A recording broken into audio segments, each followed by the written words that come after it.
Meus caros padawans, fiquei alguns dias sem postar vídeos e alguns terremotos fortes aconteceram pelo mundo. Na verdade, pelo menos dois em continentes diferentes e que causaram destruição e, infelizmente, feridos. Vamos analisar esses dois tremores. Eu estou falando do tremor que aconteceu no Equador, aqui pertinho do Brasil, e o outro lá na Turquia, que já tinha passado há uns 2 anos atrás um forte terremoto. Na verdade, o maior terremoto da história recente da Turquia. Bom, então vamos verificar todas as condições geológicas desses dois países, analisar quais falhas e placas tectônicas estão envolvidas nesse evento e o que aconteceu ali de destruição. Bora lá.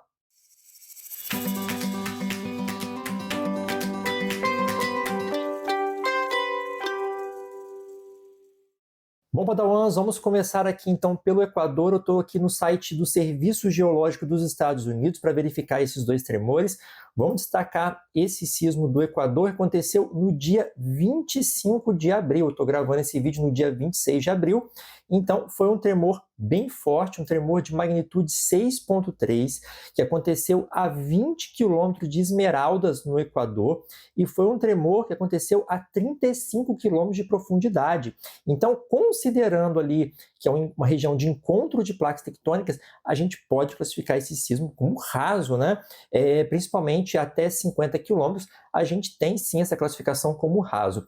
E por ter sido um sismo raso e de magnitude 6,3, ele foi bem forte. Olha só, ele chegou numa escala bem elevada aqui de Mercalli, então as pessoas sentiram ali com categoria até 8 na escala Mercalli.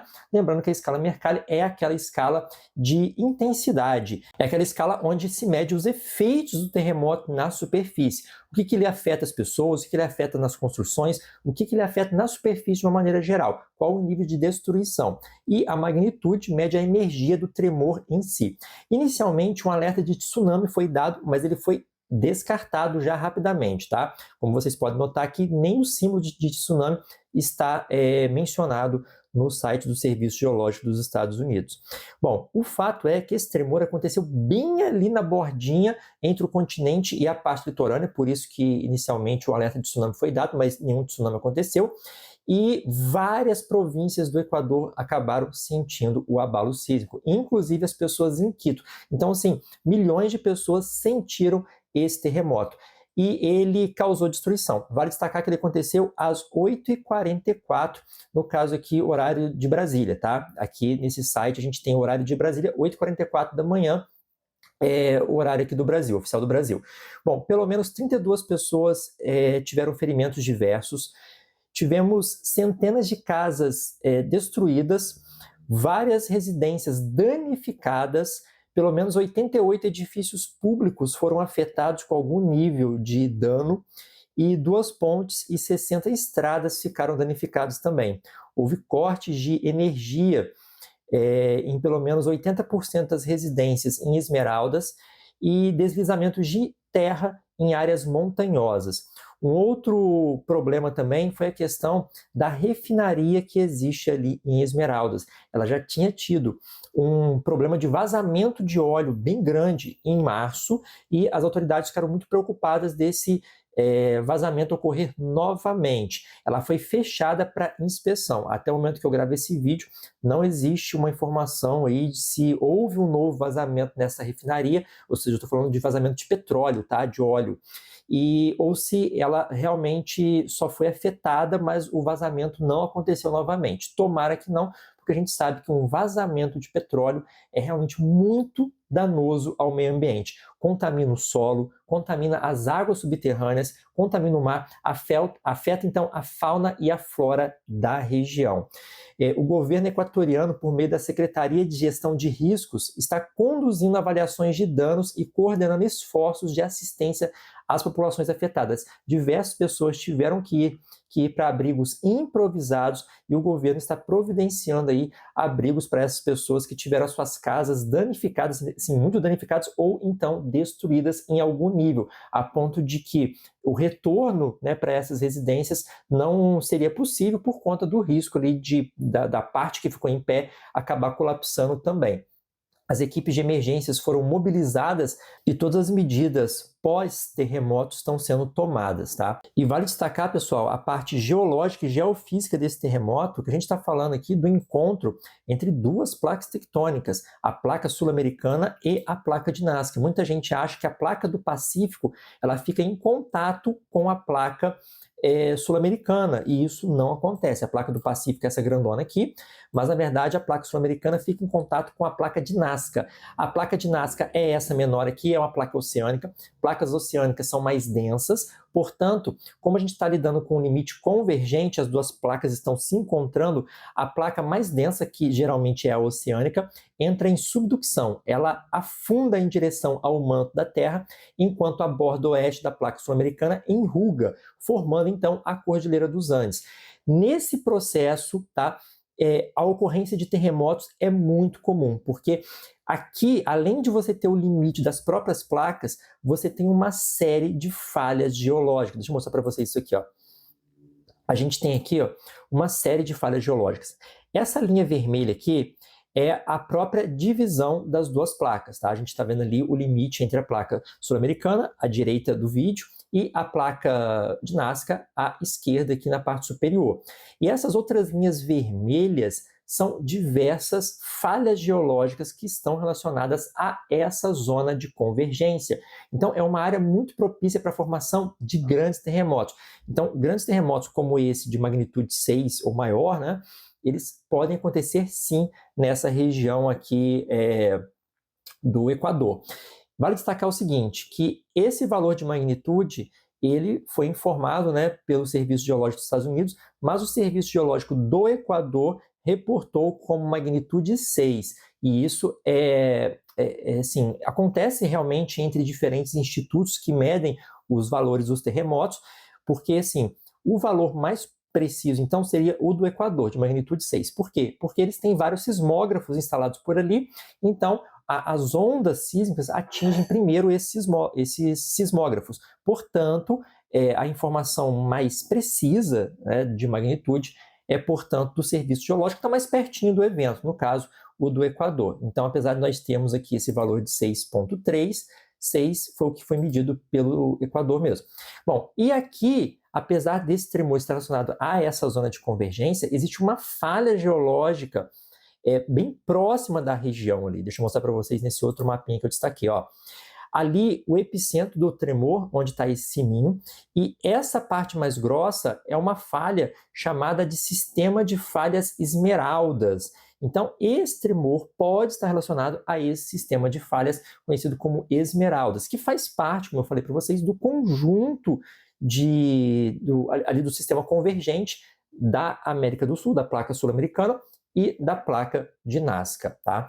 Então, um evento que realmente causou muita destruição num dos países que ficam aqui mais próximos do Brasil. Vale destacar que o Brasil ele faz fronteira com vários países da América do Sul, né? Quase todos, para falar a verdade, menos dois.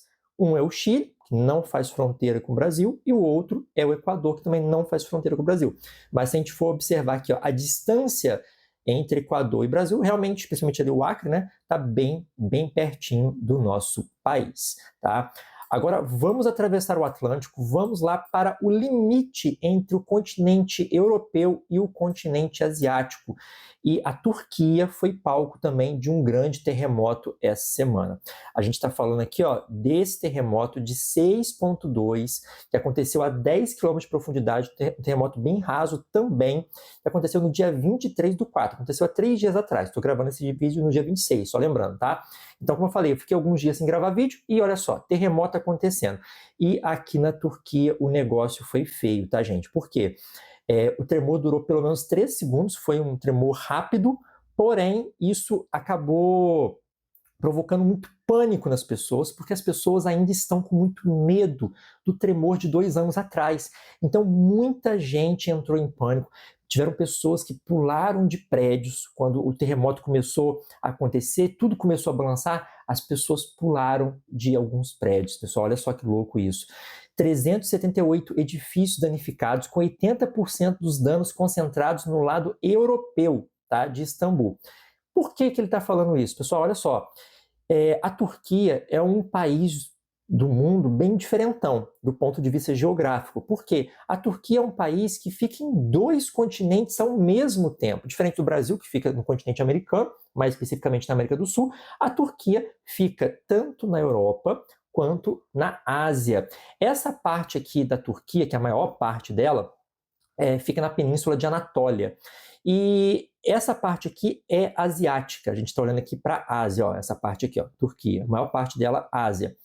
Só que tem um pedacinho da Turquia, que é esse pedacinho aqui, que fica na Europa. Então, esse pedacinho que fica perto da Bulgária, fica perto da Grécia, fica ali no continente europeu. Inclusive, Istambul, a maior cidade da Turquia, ela fica também em dois continentes. Uma parte de Istambul fica no continente europeu e a outra parte fica no continente asiático.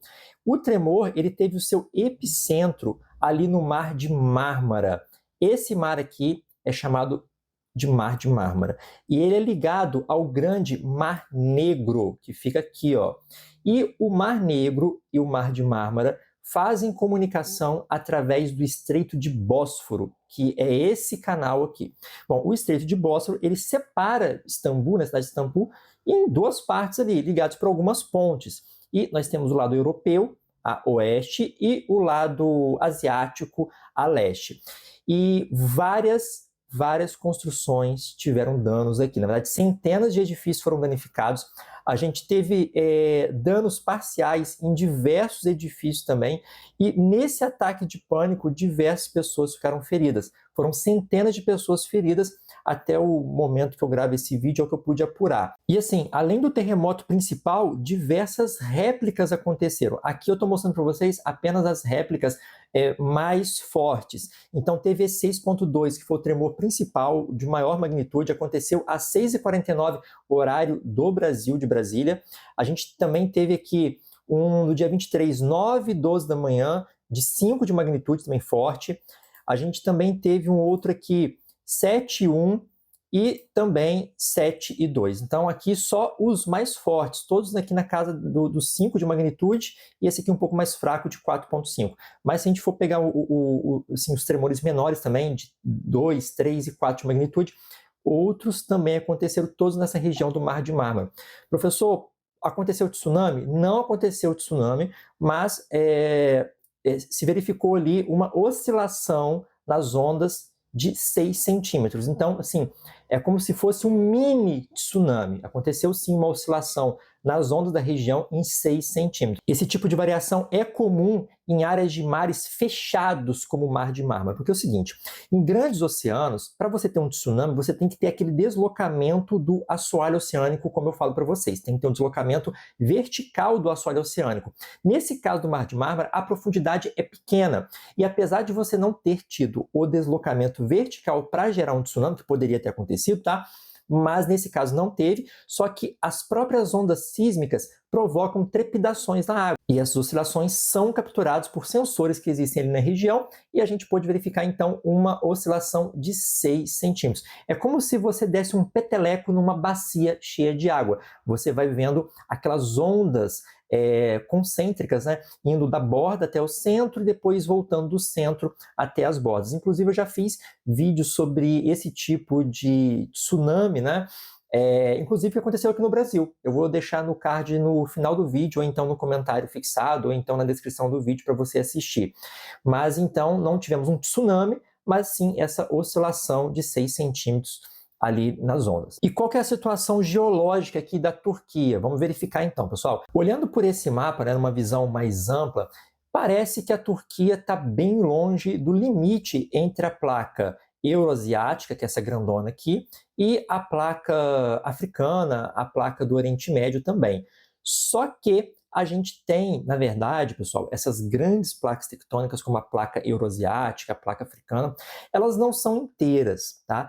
Na verdade, existem 12 placas principais no mundo e trocentas, dezenas de placas menores, pelo menos 53 placas menores. E essas placas menores ainda têm subdivisões ainda. Então, a crosta terrestre é toda rachada, toda trincada em pequenas porções. Aí deixa eu mostrar uma outra imagem para vocês, que vocês vão conseguir visualizar isso melhor. E nesse mapa aqui podemos verificar todos os sistemas de falhas que existem nessa região da Turquia. Eu foquei aqui no Mar de Mármara e destaquei com linha mais grossa, branca, a falha envolvida nesse terremoto, que é a falha norte anatoliana. Essa falha, pessoal, é uma das mais perigosas do mundo, capaz de gerar terremoto de magnitude 7, 7,5, chegando a 8. É um tipo de falha transcorrente, conservativa. O que é isso? É onde uma falha, um lado da falha, desliza paralelamente em relação ao outro. Então você tem um deslizamento lateral. Vocês já viram isso em diversos vídeos aqui no canal. Quem já me acompanha há muito tempo sabe de que tipo de limite eu estou falando.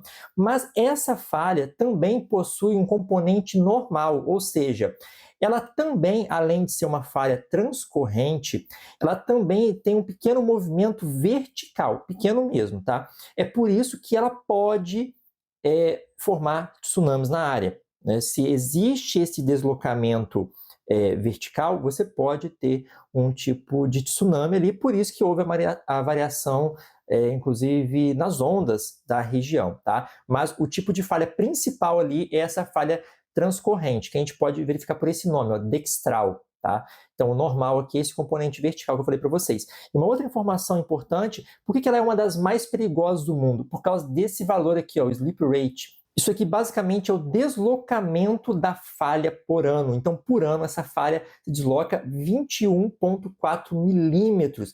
Gente, pode parecer um número muito pouco, né? 21 centímetros por ano. Mas isso aqui, se tratando de falha geológica, ainda mais uma falha geológica pequena como essa, é muita coisa. Imagina a energia acumulada nessa região.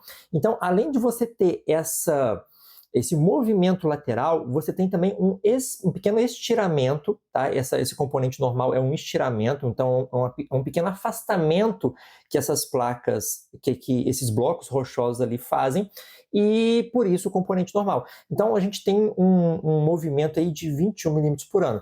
E que eu sempre falo para vocês, quando esses blocos de rocha estão se movimentando constantemente, os tremores que decorrem desse movimento são pequenos. Agora, quando esse bloco rochoso trava por muito tempo, ele acumula energia. E essa energia é liberada de uma só vez na forma de um grande terremoto, como aconteceu agora com esse tremor acima de magnitude 6. Então, tremores acima de magnitude 6, com até 50 km de profundidade, geralmente eles vão causar destruição na superfície, né? A não ser que seja um país que seja muito preparado, como o Japão, os danos ali vão ser realmente bem menores. Mas, geralmente, tremores acima de magnitude 6 vão sim provocar danos, como aconteceu, infelizmente, né, na Turquia e no Equador. Bom, meus caros padawans, esse foi o nosso vídeo de hoje. Eu espero que vocês tenham entendido todas as condições geológicas, geofísicas desses dois eventos aqui no mundo.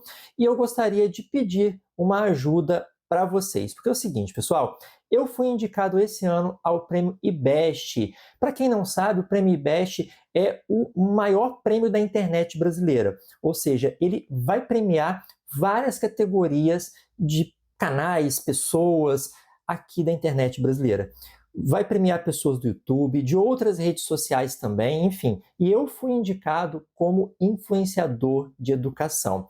E para você votar em mim é muito, muito fácil. Eu estou aqui no site, mas você pode fazer isso pelo celular. Eu vou deixar o link que eu vou mostrar para vocês aqui embaixo na descrição do vídeo. Também no primeiro comentário fixado vai estar o link lá. É só você clicar nesse link e você vai ser direcionado já para o meu nome. Mas eu vou mostrar aqui no site bonitinho para vocês. Ó. É só você digitar no Google Prêmio IBEST, desse jeito que escreve, né? O I e o BEST depois. Você vai para essa página. Clique em vote aqui, no caso, se você for votar pelo computador, tá? Eu estou no computador aqui. Então você pode procurar aqui são as categorias. Influenciador de educação. Mas é muita categoria, é só você digitar aqui o meu nome, ó, Leandro Ribeiro. Já vai aparecer aqui meu nome e você vem para essa telinha. Chegou nessa telinha, você vai clicar no coração. E aí, clicando no coração, obviamente tem que fazer o login aqui só com a sua conta Google, né? É a conta que você usa no navegador de internet e pronto, você vota. Se o seu computador já estiver logado, então o voto é automático. Se você estiver fazendo pelo celular, é mais fácil ainda. Então sempre, ó, chegou nesse coraçãozinho, clicou, vai aparecer, ele vai ficar vermelhinho, amarelo, você votou. Fácil assim. Pessoal, eu preciso que vocês votem todos os dias. Todos os dias vocês podem me dar um voto. E vocês têm ainda mais 2 votos para votar em outras pessoas de outras categorias, do jeito que vocês quiserem. Ou então só votar em mim mesmo. Todos os dias eu preciso que vocês venham aqui e cliquem.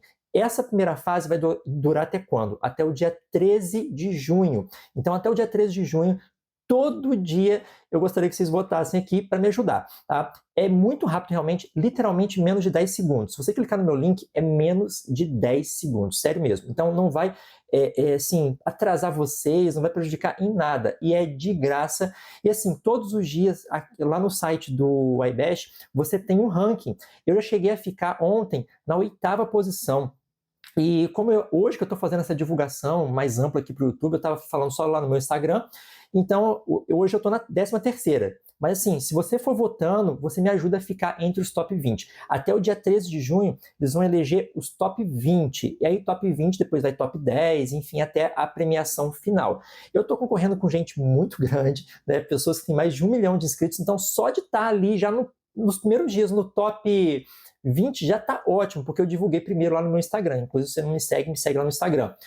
Então, pessoal, me ajuda a ficar pelo menos no top 20, que eu vou agradecer demais. Assim, o meu trabalho ele vai ser mais divulgado, mais pessoas vão acabar conhecendo o meu trabalho aqui no YouTube. Então, se você curte meu conteúdo, se você gosta do jeito que eu explico aqui essas questões sobre terremotos, sobre vulcões, sobre a Terra de maneira geral, me ajuda a chegar no top 20 do IBEST 2025, tá bom? Eu conto com vocês, que a força geográfica esteja com todo mundo e até o próximo vídeo. Tchau, tchau.